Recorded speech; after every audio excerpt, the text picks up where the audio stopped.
अथ दिव्यप्राच्छमापन स्तोत्रम। जय भगवती, जय भगवती। न मन्त्रं नो यन्त्रं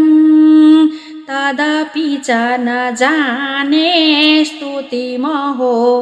न चाह्वानं ध्यानं तदपि च न जाने स्तुतिकथा न जाने मुद्रास्ते तदपि च न जाने विलपनं परं जाने मातास्त्वदनुशरणं क्लेशहरणं विधेरज्ञानेन द्रविडविरहेणालसतया विधेया शक्यत्वा तव चरणयोर्ज्याच्युतिरभूत् तदेतत् क्षन्तव्यं जननि सकलोद्धारिणि शिवे कुपुत्रो जायेत क्वचिदपि कुमाता न भवति पृथिव्यां पुत्रास्ते जननि बहवः सन्ति सरला परं तेषां मध्ये विरलतरलोऽहं तव सुतः मदीयोऽयं त्यागः समुचितमिदं नो तव शिवे कुपुत्रो जायेत क्वचिदपि कुमाता न भवति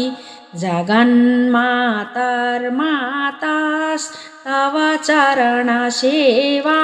न रचिता न वा दत्तं देवी द्रविणमपि भूयस्तव मया तथापि त्वं स्नेहं मयि निरुपमं यत् प्रकुरुषे कुपुत्रो जायेत क्वचिदपि कुमाता न भवति परित्यक्ता देवा विविधसेवा कुलतया मया पञ्चाशीते राधिकमपनीते तु वयसि इदानीं चेन्मातास्तव यदि कृपा नापि भविता निरालम्बो दरजननि कन्यामि शरणं स्वपाको जल्पाको भवति मधुपाकोपमगिरा निरातङ्कोडङ्को विहरति चिरङ्कोटिकनकै तवापर्णे कर्णे विशति मनुवर्णे फलमिदं जनः को जानीते जननि जपनीयं जपविधौ चिताभस्मालेपो गरलमसनं दिक्पटधरो जटाधारी कण्ठे भुजगपतिहारी पशुपतिः कपालीभूतेशो भजति जगदीशैकपदवीं भवानी त्वत्पाणि ग्रहणपरिपाटी फलमिदं न मोक्षस्याकाङ्क्षा भवविभववाञ्छापि च न मे न विज्ञानापेक्षा शशिमुखी सुखेच्छापि न पुनः अतस्त्वां सन्न्याचे